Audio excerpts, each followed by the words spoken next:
Alright guys, so this video is going to be completely random because I want to address an opportunity I'm seeing in the market right now, particularly with cryptocurrencies. You guys already know that I don't talk about crypto on my channel that much because my main focus is clean energy, EVs, and software. But I can't help but notice that there is an extremely attractive buying opportunity in this crypto drama that we've been seeing over the past month or so. Yes, a lot of companies have filed for bankruptcy, but that is typically what happens at the very ending stages of the collapsing cycle of Bitcoin and all these other cryptos. We've seen this over and over again over the past 10 years throughout the life cycle of the cryptocurrency market. So in this video, I want to address to you guys exactly the bull case I'm seeing for Bitcoin, when we can realistically see Bitcoin reach its all-time highs yet again, and why I think people are panic selling cryptos right now, and why I think they're making a mistake.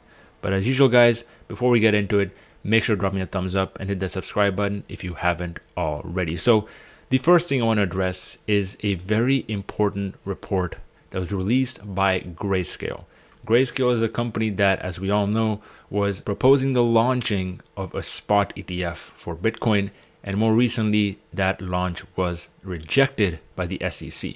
But regardless, just a few days ago, these guys posted this fantastic report that goes over the history of crypto bear markets. And there is some very eye-opening data in this report that I'm sure you guys will love if you have any exposure to the cryptocurrency markets. As you can see, first of all, I think this sums up the entire stock market and crypto market in a very good nutshell. The market, it does not go up in a straight line. There's ups and downs, and the real wealth is always built during these down cycles, because that's where most people that have the highest conviction and have done the most research end up buying stocks. It's not for the people that are buying up here at all-time highs, like a lot of people did with Bitcoin when it was reaching $69,000, $70,000 and whatnot. And right now we're seeing a lot of fear in the market because of all these bankruptcies and whatnot. And I think although that is very scary, this is a good thing for the long term of the stock market and the crypto market, because it deleverages all the people that margined out and bought all these very speculative stocks and stable coins. That is a very bad thing in the long term, and we want them to be wiped out right now. But even if you zoom out and look at the longer term time frames, you realize that all the short-term volatility that we're experiencing right now is something we have always seen in the past.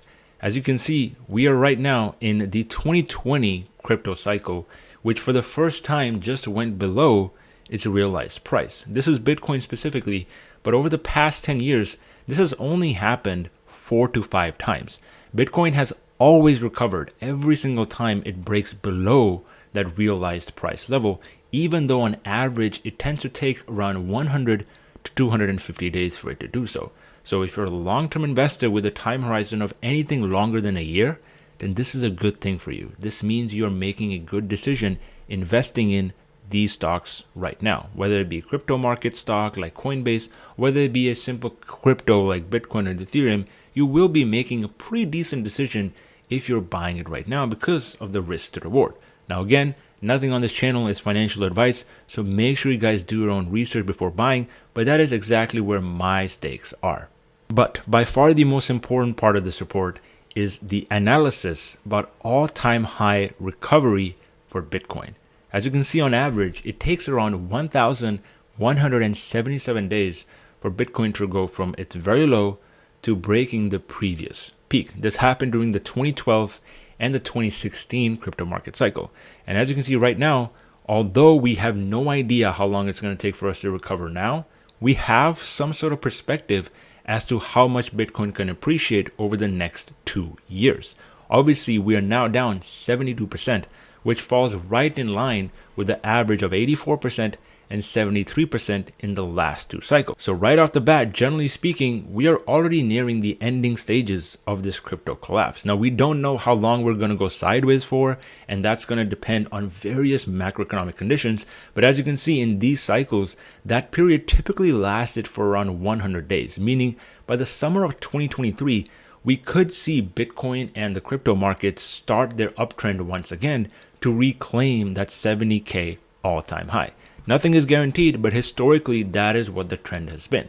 And so if you're an investor, this is again a very good thing. And following that, even if you look at some of the on-chain metrics of smart contracts and the Ethereum network, you can see that cryptos are doing extremely well, even though the market has been going down. This is what you want to see as a long-term investor. This is the only thing you can really look at from a fundamental standpoint for crypto. And following that, you can also see that over the past month or so specifically, we have seen a record change in position from people taking their money out of centralized assets into decentralized assets, meaning people are moving their money out of Coinbase and into traditional locked crypto wallets, which again has always historically marked the bottom of previous crypto cycles, because essentially this is like the volume of the crypto market. Whenever you see that big spike, that is sometimes a sign of capitulation and a potential exhaustion of the sellers. Now, in my opinion, this is probably not going to be the bottom. We might see more volatility to the downside,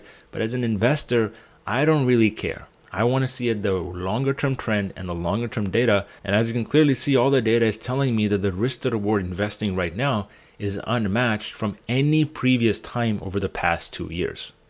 Now, I'm sure you guys are asking, what is really the next catalyst for Bitcoin? What can make it go back up within the next 200 days?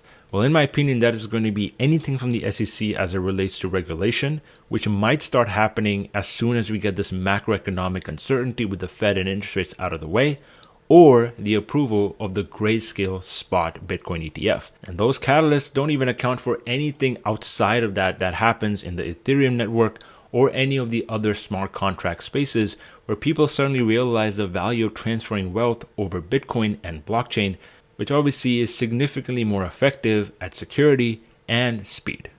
And as for how personally I am expecting to take advantage of this market sell-off, my main holdings are in Coinbase stock. I don't own any Bitcoin or Ethereum specifically, but if we do fall over and if I have some extra cash on the sidelines, then I would consider putting my money in the actual cryptos. But right now, my money is in Coinbase because this is arguably, in a good market, the number 2 most traded centralized crypto app in the entire world. And this company has exposure to not only retail, but also institutions. And we all know that there has been a record amount of inflow from institutions in the US when it comes to crypto adoption. And although in the short term, the outlook for Coinbase looks very bleak, they are likely going to be unprofitable for the rest of the year, and they're probably going to be reporting some EPS misses. I do think that in a 2 to 3 year horizon, this is a very cheap company, especially given the profits that this company can make during the bull market. As you can see from 2021 numbers, this company is only trading at a PE of $5. So down in 2023 or 2024, this company at current prices, you're only paying a $5 PE, which in my opinion is quite cheap. And for those people that are saying that this company could go bankrupt with all the other firms that have gone bankrupt like Voyager and Celsius, I don't think that is very realistic. And the reason for that is because these firms right here went bankrupt because they were not publicly traded firms. Voyager was actually on the OTC markets, and because of that, these guys did not have to disclose anything about the lending stuff they were doing for all their crypto assets. And that is obviously something you want to know because it clearly turns out that is a very significant risk to any investor that owns Voyager or has money in that specific app. Whereas with Coinbase, since this is a public company, these guys don't do any sort of that lending stuff where they give you that specific interest. So the risk of bankruptcy for this company, even if Bitcoin goes lower, is significantly reduced. And as a result, right now, unless the spot Bitcoin ETF is approved, Coinbase stock is my favorite bet to make on the recovery of the crypto market over the next 3 years. But as usual, guys, make sure to drop me a thumbs up if you found some value from this video. Let me know down in the comment section below whether or not you guys are buying the dip on crypto or not. I'd definitely be very interested in hearing your guys' opinions. But as usual, guys, I'll catch you guys in the next one. Take care.